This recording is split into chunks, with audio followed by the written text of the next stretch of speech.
आज खबर लाइव में आपका स्वागत है। एक शेर के साथ आज हम अपने चौपाल की जो चर्चा है वो शुरू करेंगे। आपके कालीन देखेंगे किसी दिन, आपके कालीन देखेंगे किसी दिन, इस समय तो पांव कीचड़ में सने हैं। मैं उस कीचड़ की चर्चा में आज कर रहा हूं। वह जिंदगी जिनकी मेहनत, जिनके श्रम से भारत की सभ्यता संस्कृति को गति मिली, वर्तमान भारत की सभ्यता संस्कृति जिस मुकाम पर है, इसकी बुनियाद में जिसकी जिंदगी लगी है, वह जिंदगी निषाद समाज की। निषाद समाज वही जो कभी नदी पुत्र, गंगा पुत्र के रूप में जाने जाते रहे, जिन्होंने भारत की नदियों को न केवल जीवन दिया बल्कि उसको सुरक्षित रखा। आज वह नदी पुत्र, गंगा पुत्र हिंदुस्तान की सियासी राजनीति में उपेक्षित है। आजादी के बाद और आजादी के पहले इनके संघर्ष जारी है। मादरे वतन की मुक्ति के लिए जिन निषादों, जिन केवट, जिन मांझी, जिन मछुआरों ने संघर्ष किया, उन संघर्षों को भुला दिया गया। आज भी संघर्ष जारी है कि हमारी जो भागीदारी है, हमारी जो हिस्सेदारी है, भागीदारी और हिस्सेदारी को लेकर के बहस जारी है।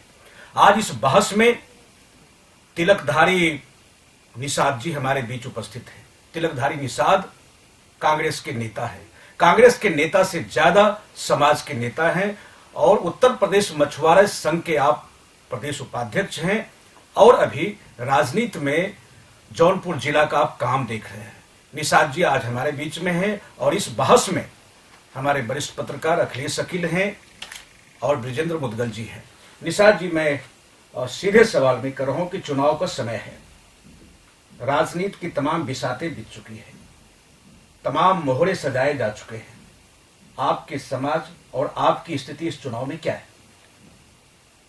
देखिए सर, देश के आजादी से लेकर के आज तक हमारे समाज को देश को गुलामी से लेकर देश को बनाने तक भगवान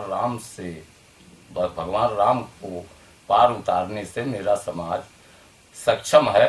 बिना पार खिवाई लिए पार उतारा। महाभारत काल के देखा जाए तो बिना गुरु के सीखे मेरा समाज, गुरुदक्षिणा में अंगूठा दे दिया वो मेरा समाज आज के परिप्रेक्ष्य में उपेक्षित है। जो भी सरकारें रही हैं हमारे समाज को छला है। हम उसके लिए प्रयासरत है। हमारे समाज को भागीदारी मिलनी चाहिए, अति पिछड़ों को अच्छी भागीदारी मिलनी चाहिए, राजनीति में, नौकरी में, भागीदारी में या शिक्षा में हमारे। लेकिन अभी जो है, अभी तो अच्छी बात है आपने कही, ये उत्तर प्रदेश सरकार ने आपके कम्युनिटी को शेड्यूल कास्ट में रखा है। मगर एक बार 2004 में माननीय मुलायम सिंह ने हमारे समाज को अनुसूचित जात में डालने का काम किया। 4 साल उनकी सरकार रही, 5 साल। उसके बाद पार्लियामेंट में एक बार इस बात को नहीं उठाया। फिर भी हमारे इस समय उन्होंने प्रस्ताव हमारे समाज के लिए किया है। मैं उनका स्वागत करता हूं, मगर धोखाधड़ी न हो तो। धोखाधड़ी क्या होगी, तो शायद उसकी अधिसूचना जारी हो गई है, लेकिन अधिसूचना उस समय भी जारी हो गया और उसके बाद एक आदमी स्टे लिया, 5 साल पड़ा रहा। उसके बाद नेताजी ने कभी 38 थे इनके एमपी से पार्लियामेंट में नहीं उठाया। नहीं निशा जी, ये है कि ये बहुत अच्छी बात है कि चलिए आपकी लड़ाई जारी रही और जो भी वर्तमान सरकार है उत्तर प्रदेश में, उसने आपको देखा, सोचा और आपके लिए निर्णय भी दिया। मैंने पहले शब्द में कहा सर, नहीं, आप जो है सपा सरकार के इस निर्णय को तो मैंने कहा कि स्वागत करता हूं, मगर मैं धोखा खाया हूं हजारों साल से। आज भी धोखा खा मेरा समाज कहीं का नहीं है। कितना अच्छा रहता कि आप लोग समाजवादी पार्टी को ही वोट देते।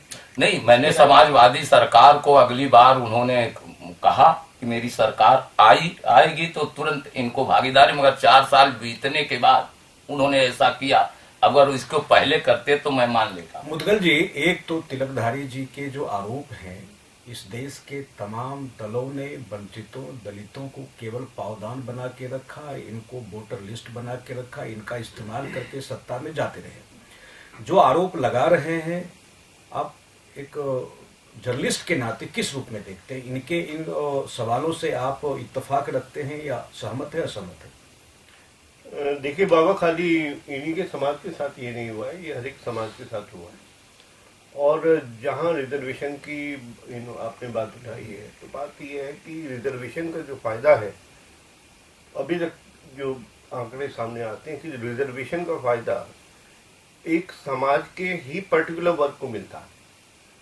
उसके बाद ये रिजर्वेशन का फायदा और किसी को मिल नहीं पाता, क्योंकि एक तबकाई समाज के आप समझ लीजिए कि जाटव समाज, तो जाटव, अगर आप पूरा आकलन करेंगे तो जाटव समाज जो है वो पूरी रिजर्व सीट्स के ऊपर बैठा है और 90% कब्जे किए।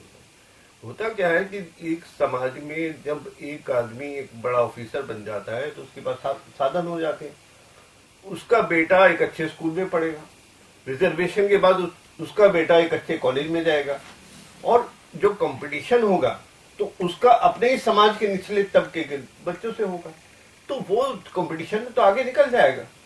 वो आप एक गुट के अंदर ही 10 आदमी आप चुन लीजिए, 10 के अंदर एक आदमी तो नंबर 1 है, 9 पिछड़े नहीं। लेकिन एक चीज है ना कि वो देखिए, अच्छी बात अब है कि उसकी माने उसका पूरा जवाब जो है तो इनके पास होगा कि अगर आज इनको जो है इनको भी आरक्षण में रखा गया तो उस आरक्षण का लाभ आपके समाज को मैंने कितना मिलेगा? आज के समाज नहीं, पूरी बात नहीं। जैसे देश के आजादी में बाबा भीमराव अम्बेडकर ने जिस समय 1932 या 34 में गोलमेज कॉन्फ्रेंस हुआ, उन्होंने दलितों के लिए या पिछड़ों के लिए समय समय पर आयोग लिया कर इनको आरक्षण देने की बात करी। मगर 50 साल वो नहीं, 50 साल तक हम लोग, हमें दिल्ली में हमको अनुसूचित जात का दर्जा मिलता है, मेरे समाज को बंगाल में मिलता है, बंबई में मिलता है, कई प्रांतों में हमारे समाज को अनुसूचित, मगर मेरा 4 राज्य मेरा ऐसा है, बिहार, उत्तर प्रदेश, राजस्थान और मध्य प्रदेश, हमारे समाज को निषाद कमेटी के अगर हम धीवर लिखते हैं तो हमको मिल रहा है। तिलक जी, एक बात सीधे, अभी अखिलेश जी और इन्होंने मुदगल जी ने कुछ बात आरक्षण की चर्चा की, मैं सीधा आपसे बात यह कर रहा हूं कि जिस बाबा साहब को बार बार अभी आप दोहरा रहे हैं, बाबा साहब को अपना आदर्श मानते हैं और बाबा साहब ने आपकी जिंदगी में एक बदलाव लाया, इसमें कहीं कोई दुनिया नहीं, पूरी दुनिया जानती है। मैं कह रहा हूं कि आप, उन्होंने कहा कि संगठित हो, शिक्षित बनो, संघर्ष को, ठीक, ये 3 बातें उन्होंने सूत्र दिया। आपका समाज अपने हितों के लिए संघर्ष क्यों, एकजुट क्यों नहीं? एक बात। दूसरी बात, आपका समाज अपने अपने हितों के संरक्षण के लिए भिन्न भिन्न दलों के दलान पर बैठे हुए हैं। आपका समाज संगठित क्यों नहीं, संगठित होकर के अपनी आवाज क्यों नहीं बुलंद कर रहा है? आप कभी बसपा में आपने भी कई दलों की यात्रा की है, आप जो दल दल भटक रहे हैं लगातार, कभी कांग्रेस में जाते हैं, कभी राहुल के पास, कभी मुलायम के पास, कभी बसपा के साथ, ये जो आपकी दलों की यात्रा जा रही है, तो आपको लगता नहीं कि हम अपने समाज के साथ अन्याय कर रहे हैं?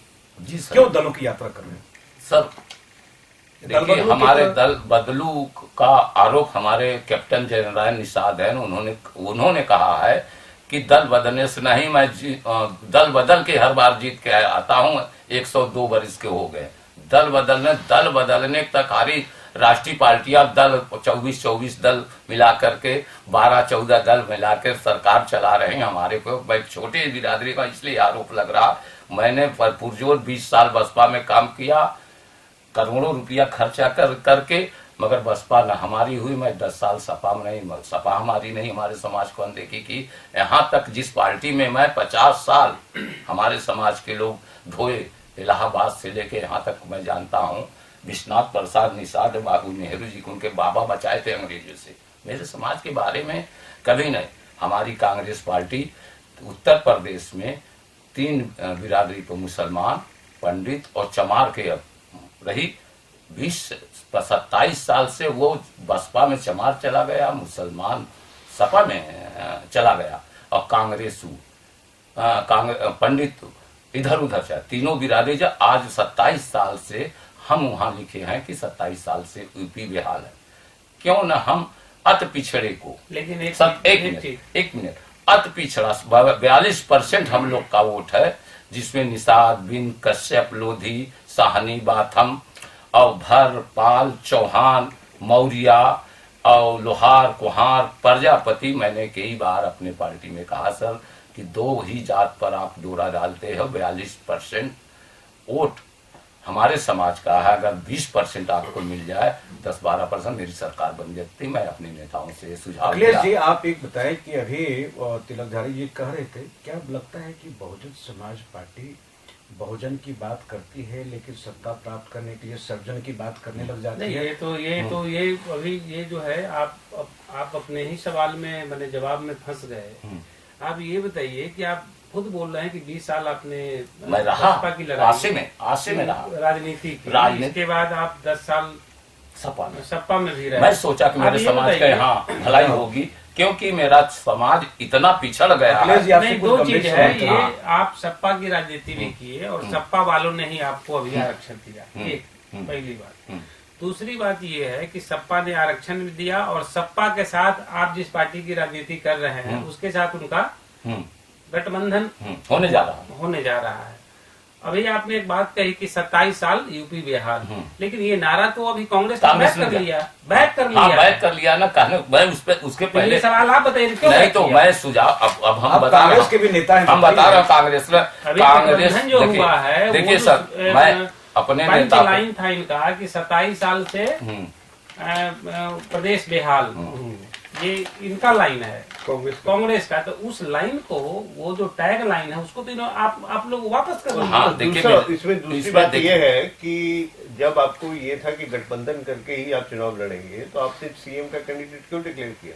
गाजियाबाद, वहां से गाजियाबाद तक रैली चली, वो बात अपनी जगह है। देखिए, ये हमारे बड़े नेताओं का फैसला, इस पर कुछ नहीं। मैंने अपने समाज के बारे में राहुल जी और उनको गुलाम नबी आजाद को सबको लिख के दिया कि सर हमसे राय ली गई कि 27 साल यूपी बिहार, तो मैंने लिख के दिया कि सर अब तक कांग्रेस ये 2-3 जातों को 42% वोट पर आपने कभी नहीं ऐसा किया। 42% लोहार, कुहार, प्रजापति, बिंद, मल्ला, एक भी उत्तर प्रदेश में अध्यक्ष नहीं। ये जो जातियां हैं, ये अति पिछड़ी जातियां, लेकिन अभी तो आप अब शेड्यूल कास्ट में जा चुके हैं। नहीं, तो हम कहीं के नहीं हैं अभी, जब तक हमको नहीं मिलेगा। मैं कह रहा हूँ नहीं, सूचना जारी मैं कहीं न, हम बैकवर्ड में रह गए हैं। मुलायम सिंह ऐसा किए थे, सुनिए, 94 मुलायम सिंह कर दिया अनुसूचित जात का, तो जब हमको बैकवर्ड का भी सर्टिफिकेट मेरे लड़के नाम नहीं लिखाने पाए, तब हम लोग आए मुलायम सिंह कर, वो अपना शासनादेश वापस करो, फिर हमको बैकवर्ड में, फिर हम कहीं नहीं है, हम कहीं नहीं है अभी। नहीं, आपकी सूची है जो है, इसमें देखिए, इसमें लिखा हुआ है कि अति पिछड़ी जातियां 25 का आपने इसमें इन्वेस्ट किया हुआ है, और अनुसूचित जाति में इतने लोग 6। हाँ, ये जातियां कितने परसेंट है? 42% है। 42%। हाँ। इसका वोट किधर जाता है? इसका वोट एक बार लिखा हूं मैं कि जो जिधर जाता है उसी की सरकार बन जाती है। यही सवाल तो ये कर रहे हैं। हाँ, तो हमको तो मौके नहीं मिल रहा है। तो आप ये क्यों नहीं मानते हैं कि आप लोग भी खाने पीने में ज्यादा विश्वास करते हैं? नहीं सर, मैं खाने पीने में रहता, मेरा समाज, इसलिए मैं खाता हूँ। देखिए, मेरे समाज पर आरोप लगता है शराब पर, हम एकदम खुला कहेंगे, शराब पर बिक जाते हैं, मगर कोई 5,000 में बिकता है, कोई 5 रुपया बिक जाता है, बिकता सब है सर। एक तिलक जी से फिर सीधा सवाल यह है कि आप, तिलक जी, मेरे सवाल को आप सुनिए। हाँ सर, बोलिए। आप पूरे जो है ना, राम का कल जो है आप पांव धो करके आप पीते रहे, आज राहुल गांधी का पांव धो रहे हैं। आप ये जो भीख मांगने की आदत है दलित वंचितों को, जबकि यह अधिकार है, आप इस अधिकार को भीख की तरह क्यों मांग रहे हैं? राहुल गांधी को क्यों नहीं आप धमका रहे हैं कांग्रेस को कि तुम्हारी खैर नहीं है, तुमको उत्तर प्रदेश से खदेड़ देंगे, हम 42% हैं। आप याचक के नाते कटोरा लेकर के क्यों कांग्रेस के दरबार में जाते हैं, बीजेपी के दरबार में जाते हैं? आप हिम्मत के साथ क्यों नहीं कहते हैं वोट मेरी है तो सरकार मेरी होगी? क्यों पांव धोने के चक्कर में राम से लेकर के राहुल तक? सर, ये सत्य आपने कहा कि राम का मैं पांव धोआ पार किया, अंतर क्या? आप राहुल का पांव धो रहे हैं? राहुल का भी पांव राहुल ने, देखिए, मैं अभी बोला है कि 20 साल बसपा, 20 साल सपा, और मैं अच्छा मेहनत, अच्छे विधायक एमपी पैदा कर, सुखदेव राजभर, बरकुराम वर्मा, तमाम आर.के. चौधरी से लेके सोनीलाल पटेल से लेके नंदलाल पटेल, सारे लोग पैदा हुए मेरे घर से, मगर मेरा भाग नहीं। देखिए, भाग से ज्यादा समझ पहले कुछ नहीं होता। मेरा भाग नहीं साथ दिया, या क्या नहीं, चुनाव 91 में मतलब 700 वोट से मैं हरवा दिया गया 91 में। तब से मुझको टिकट, मैं ईमानदारी से काम किया।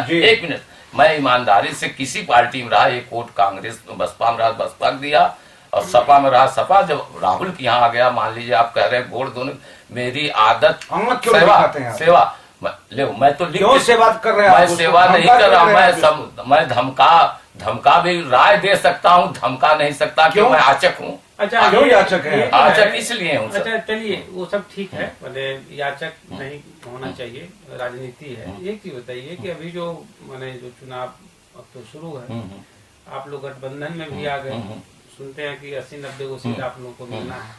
अभी जो गठबंधन हुआ है, कल तक आप उनको सपा को भी गाली बक रहे थे, चुनाव में होता है और अपोजिशन में रहने का। अभी आपको क्या लगता है, इस गठबंधन का लाभ कांग्रेस को मिलेगा? देखिए, मैं लिख के दिया हूं, यादव किसी बिरादरी को वोट नहीं करती। जैसे गठबंधन हो गया, 300 वर्कर हमारे बेकार हो जाएंगे। क्या भरोसा हमारी नहीं ईमानदार हो। मैंने अभी आपसे कहा कि मैं जब तक बसपा रहा, एक वोट बसपा किया, जब तक सपा में, अब जब तक रहूंगा कांग्रेस में आजीवन रहूंगा और एक वोट करता रहूंगा। मगर क्या भरोसा, जो हमारे 300 वर्कर बेकार हो गए, क्या करेंगे? सपा के 150 वर्कर बेकार क्या करेंगे, ये भविष्य बताएगा। नहीं, वर्कर पर मत जाइए, ये सब छोड़िए। अभी जो गठबंधन हुआ, इस गठबंधन पर आप चुनाव लड़ेंगे, इस चुनाव में कांग्रेस का क्या भविष्य है? अब बड़े नेता जाना है कांग्रेस से क्या भविष्य है। अब मैं तो कुछ कहने से मैं तो कह सकता हूं कि 2019 में कार्यकर्ता नहीं मिलेंगे, जो कहना है हम कह रहा हूं। एक मुदगल जी, आपसे सीधे सवाल है। एक तो समाजवादी पार्टी की सरकार उत्तर प्रदेश में है और दिल्ली में जो है मोदी जी की सरकार है। मोदी जी उसी अति पिछड़ी जाति से हैं, वो तेली समाज से हैं। क्या लगता है कि जो मछुआरों की बात करें, मछली और तेल, कहीं लगता है कि जो केंद्र की नई सरकार है, इससे कहीं इस देश के दलित वंचितों को कुछ भला होगा, या मोदी जी की प्राथमिकता में दलित वंचित है क्योंकि स्वयं उसी जाति से आते हैं? आपको ऐसा कुछ लगता है मोदी जी से कल्याण हो सकता है? बाबा, सच तो ये है कि अब सरकार जो है वो ज्यादातर नौकरियों का प्रश्न है, तो नौकरियां तो कम करती जा रही है। अब इस कटोरे में कुछ है नहीं, ये बिना बात को दिखा है, फर्जी लड़ाई है। क्योंकि हाँ, राजनीतिक क्षेत्र में क्योंकि रिजर्व हो जाएंगी, कुछ लोगों को, नेताओं को इसका फायदा होगा। बाकी आज रिजर्वेशन की जो पॉलिसी है, उससे किसी आम आदमी का बहुत ज्यादा फायदा नहीं होने वाला। और जिसको सुप्रीम कोर्ट कई बार कह चुकी है कि जब तक आप क्रीमी लेयर नहीं हटाएंगे तो जो वंचित है वो वंचित ही रहेंगे। बात तो कुल मिला के ये है। बाकी आप कुछ भी मांगते रहिए, कुछ भी करते रहिए, वो कटोरे में खीर होगी तो बटेगी। शेड्यूल कास्ट वाले जो आरक्षण में उस पर क्रीमी लेयर का वो चंक नहीं है क्या? नहीं, कभी से चिल्लाया जा रहा है। आप लोग क्रीमी लेयर में हैं कि किस में हैं? हम तो नहीं, कभी नहीं चुने गए ना हम लोग नौकरी। क्रीमी लेयर का मतलब ये है कि जो ISPCR डायरेक्टर है उनकी बात, कि जिनको 2 या 3 बार आरक्षण का लाभ मिल जाए जिन फैमिलीज को, उनको उनसे हटा देने चाहिए। अब आप ये देखिए ना, पासवान है, जैसे पासवान अभी भी बहुत लोग हैं, काफी लोग हैं, लेकिन उनकी हैसियत जो है वो कितने करोड़ आदमियों खरीद राजा है। तो आज उनको कोई हक नहीं होना चाहिए कि वो रिजर्वेशन का फायदा उठाएं। तो लेकिन एक चीज बात यह है कि लेकिन ये इतना राजनीतिक रूप से उलझा हुआ प्रश्न है कि कोई भी पॉलिटिकल पार्टी सीरियसली इस पे काम करने को तैयार नहीं है। जैसे निशाद साहब की बात से पता लग गया, ये एसपी में रहे, ये बसपा में रहे, ये रहे, तो कुल मिला के बात कितनी। अब तो ये है कि आप जिस पार्टी में अभी हैं और उसी में आगे चलना है, तो आप लोग भी अब ऐसा ही कुछ करिए कि जो गठबंधन है उस गठबंधन को आगे बढ़ाकर पार्टी को मजबूत करिए। फिर 2000 अभी चुनाव हो रहा है, इसके बाद 2019 की तैयारी में कूदिए, कांग्रेस को बनाइए। फिर आप निशाद साहब से मैं एक बार पूछना चाहता हूँ कि ये जो गठबंधन आपने बनाया है एसपी के साथ मिलकर, जो एसपी का आपके बेचारे की लड़ाई चलती रही वहां पे, ये गठबंधन सिर्फ भाजपा को रोकने के लिए बनाया है, कुछ और भी काम है? अब बड़े नेता यही सोच के बनाए होंगे सर। मैं बता रहा हूँ कि गठबंधन करना हमारे लिए बहुत अच्छा नहीं है, कांग्रेस के लिए, क्योंकि 2019 जो 3000 हमारे वर्कर वो बेकार होंगे, वो बेचारे जाएंगे कहाँ? फिलहाल एक तो मांग भी यही है, जी समय की मांग हमारी भी है, समय की मांग अखिलेश जी हमारी भी है, सिर्फ इस चुनाव की मांग है। हाँ नहीं, चौपाल की भी, स्वराज चौपाल की भी मांग है। समय हमारा खत्म हो रहा है, तिलकधारी निषाद से हमारी बातचीत अगले चौपाल में भी जारी रहेगी। फिलहाल यह है कि गठबंधन उत्तर प्रदेश के लिए, कांग्रेस के लिए बहुत ही बुरा साबित होने वाला है, दुर्दिन साबित होने वाला है। अब तिलकधारी मांझी कहते हैं कि अगर हमारी भागीदारी सुनिश्चित नहीं हुई तब कांग्रेस की नैया डूबेगी, क्योंकि मांझी यही है, इन्हीं के हाथ में कांग्रेस की पतवार है, क्योंकि इनके पास 42% मत है और 42% समाज को नकार करके कोई भी दल सत्ता में नहीं जा सकता है। कांग्रेस सावधान हो जाए और इनकी भागीदारी सुनिश्चित करें, अन्यथा कांग्रेस की नैया पार नहीं होगी। और कांग्रेस को अगर बैतरनी पार करना है तो ऐसे हाशिए पर और जमीन पर जुड़े हुए कार्यकर्ताओं को सम्मान करना पड़ेगा। बहुत बहुत धन्यवाद स्वराज चौपाल में इस चर्चा के लिए।